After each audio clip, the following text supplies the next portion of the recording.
Un momento, tenemos un mensaje del coautor de este contenido. Nos comparte una nota, quiere dar las gracias. Hay muy importante, en la descripción hay una lista de enlaces recomendados. Y ahora sí, continuamos con la explicación. En el mundo del desarrollo de software hay un problema, uno que es tan antiguo como peligroso. ¿Cómo se construyen consultas que sean flexibles, pero sin abrirle la puerta a una catástrofe? Bueno, hoy vamos a explorar la solución, que es bastante ingeniosa. Esta es la historia de Jinja SQL. Para entender de verdad lo genial de esta herramienta, vamos a usar una metáfora. Una que nos va a servir como marco para todo este análisis. A ver, imaginemos esto. La base de datos no es solo un montón de tecnología, ¿ok? Es como un oráculo antiguo, uno muy poderoso. Guarda un conocimiento inmenso, sí, pero exige que se le hable en su idioma, en SQL, y con una perfección absoluta. Una palabra fuera de lugar y se puede provocar un verdadero desastre. Y es aquí donde entra la figura del desarrollador.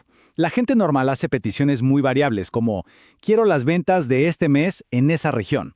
El trabajo del intérprete, del desarrollador, es traducir toda esa flexibilidad al lenguaje rígido y exacto que el oráculo entiende. Y claro, durante mucho tiempo, la forma más fácil de hacer esta traducción era, digamos, un poco descuidada. Básicamente se unían pedazos de texto. Y esto, sin saberlo, preparó el escenario para un peligro que estaba ahí, acechando, listo para ser explotado. Y ahora sí, conozcamos al villano de nuestra historia. Una de las vulnerabilidades más famosas y francamente devastadoras de toda la web. La inyección de SQL. Miren esto. Esta es la forma antigua e insegura. Se usa una f-string de Python y simplemente se pega la variable country dentro de la consulta. A simple vista podría parecer inofensivo, pero es que justo ahí, al mezclar el comando con los datos, se deja una puerta abierta de par en par al desastre. Porque, ¿qué pasa si la variable country no contiene un país? ¿Qué pasa si contiene este susurro malicioso? El intérprete inexperto, sin hacer ninguna distinción, toma este texto y se lo pasa directo al oráculo. Y el oráculo, que es totalmente literal, no ve el nombre de un país, no. Ve dos comandos, uno para seleccionar usuarios y otro, mucho más siniestro, para borrar la tabla completa. Y lo obedece, así, sin más. La tabla users, con toda su información, simplemente desaparece. Este problema se volvió tan legendario que quedó inmortalizado en esta famosa tira cómica. El pequeño Bobby Tables, como se le conoce, se convirtió en una lección, con algo de humor, pero una lección crucial para toda una generación sobre los peligros de no validar las entradas a la base de datos. Muy bien, ya vimos el problema en toda su gloria.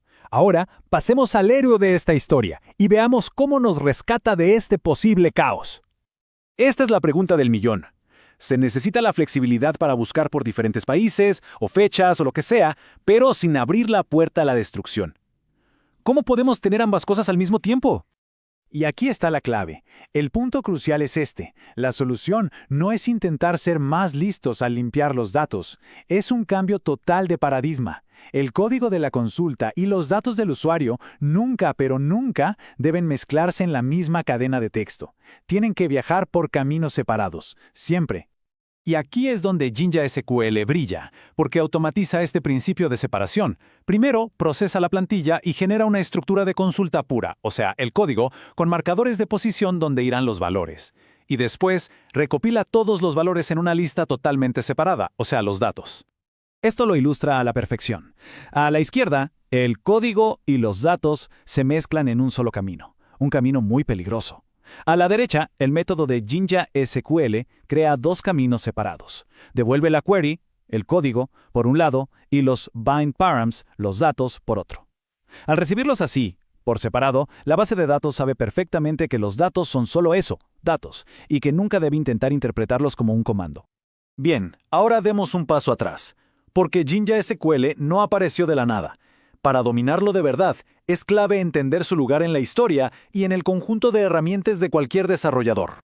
Este recorrido nos muestra que Jinja SQL es en realidad la culminación de casi medio siglo de evolución. Desde la creación de los lenguajes de consulta, pasando por el descubrimiento de sus vulnerabilidades, hasta el desarrollo de motores de plantillas potentísimos. Es básicamente la respuesta del ecosistema de datos moderno a un problema clásico de la era de la web 1.0.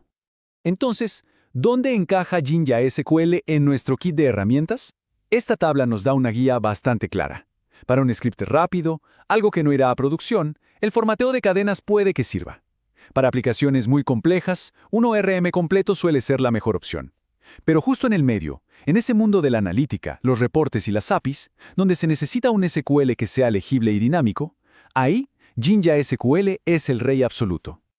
Pero, cuidado, con un gran poder viene una gran responsabilidad. Jinja SQL tiene una especie de interruptor de emergencia llamado SQL Safe. Este filtro le dice a la herramienta, oye, confío en esta entrada, insértala directamente en el código. Usarlo con datos que no se controlan al 100% es exactamente lo mismo que usar el método vulnerable que vimos al principio. Y creo que no podría haber una analogía mejor que esta.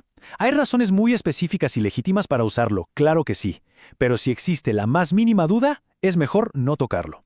Es la forma más rápida de anular toda la seguridad que la herramienta te está dando. Y así, llegamos a la conclusión, uniendo toda esta narrativa sobre el crecimiento profesional de un desarrollador. A ver, recapitulemos las ideas clave. Jinja SQL nos da el poder de crear SQL dinámico. Su seguridad se basa en ese principio fundamental de separar código y datos. Su punto fuerte, donde de verdad brilla, es en el análisis de datos. Y lo más importante de todo, la verdadera maestría no está solo en saber usarlo, sino en saber cuándo es la herramienta correcta y cuándo no. Así que, al final del día, aprender a usar Jinja SQL va mucho más allá de la sintaxis. Se trata de adoptar una filosofía de seguridad y de diseño. Es el paso que transforma a alguien que simplemente traduce peticiones en alguien que diseña el diálogo completo entre una aplicación y su base de datos, asegurando que sea potente, flexible y sobre todo increíblemente seguro. ¿Quieren seguir la conversación? Aquí les muestro cómo se puede participar. Y ahora que terminamos, la pregunta es, ¿qué sigue? Vamos a verlo. Son 3 pasos bien sencillos para sumarse a esta comunidad. Lo primero, suscribirse. Así no se pierden nada de lo que viene. Segundo, la interacción. La opinión de todos es súper valiosa para nosotros. Un me gusta o no me gusta nos dice muchísimo sobre qué funciona. Y la crítica constructiva es clave. Así es como mejoramos, todos juntos. Y tercero, dense una vuelta por la descripción para encontrar más detalles. Ahí hay enlaces y recursos muy buenos recomendados por el coautor. Ahora la decisión es suya. ¿Cuál será el primer paso?